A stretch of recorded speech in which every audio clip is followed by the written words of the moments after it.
ఏపీలో రెండు పార్టీలకు ప్రెజెంట్ పోస్టల్ బ్యాలెట్ టెన్షన్ ఎక్కువైంది. రాజకీయ వర్గాల్లో కూడా వీటిపై పెద్ద ఎత్తున చర్చ జరుగుతోంది.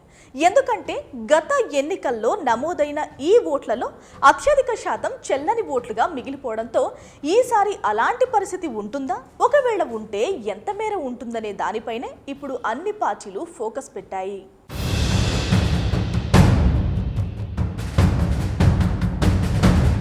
ఈ దఫా 4,44,218 మంది పోస్టల్ బ్యాలెట్ ద్వారా ఓట్లు వేశారు. జిల్లాల్లో ఈ దఫా భారీ సంఖ్యలో పోస్టల్ బ్యాలెట్ ద్వారా ఉద్యోగులు, అత్యవసర సేవల్లో విధులు నిర్వహించేవారు ఓటు హక్కును వినియోగించుకున్నారు. గతంలో చాలా మంది ఉద్యోగులు రాజకీయ నాయకులకు పోస్టల్ బ్యాలెట్లను అమ్ముకునేవారు. దీంతో రాజకీయ నాయకుల చేతికే పోస్టల్ బ్యాలెట్ ఇచ్చేవారు. నాయకులే ఆ ఓట్లను చెల్లుబాటు అయ్యేలా అన్ని జాగ్రత్తలు తీసుకునేవారు. కానీ ఈ దఫా ఉద్యోగులే నేరుగా నిర్దేశించిన పోలింగ్ కేంద్రానికి వెళ్లి ఓటు వేయాల్సి వచ్చింది.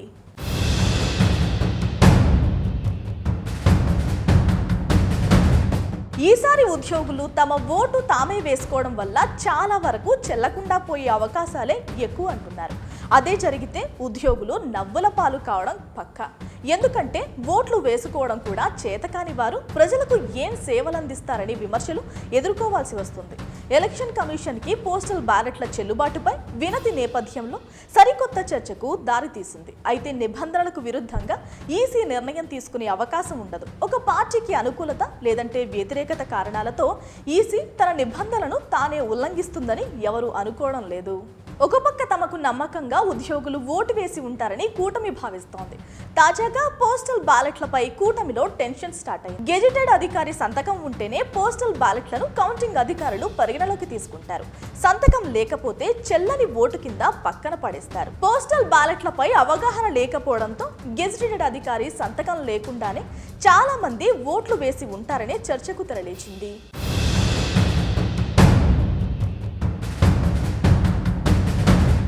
దీంతో గెజిటెడ్ అధికారి సంతకం లేకపోయినా ఆ ఓటును పరిగణలోకి తీసుకోవాలంటూ ఈసీకి కూటమి నేతలు విన్నవించారు. ఈ నేపథ్యంలో పోస్టల్ బ్యాలెట్లపై వారి భయం బయటపడింది.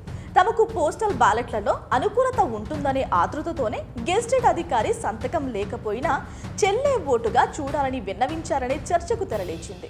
పోస్టల్ బ్యాలెట్ల ఓట్లకు సంబంధించి గతానికి ఇప్పటికీ తేడా ఉంటుంది.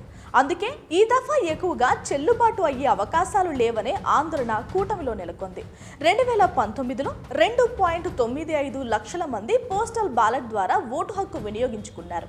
వీటిలో 56,545 ఓట్లు చెల్లలేదు. అంటే 20% ఓట్లు మరుగున పడ్డాయి.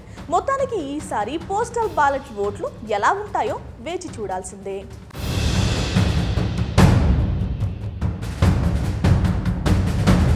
Please subscribe .news.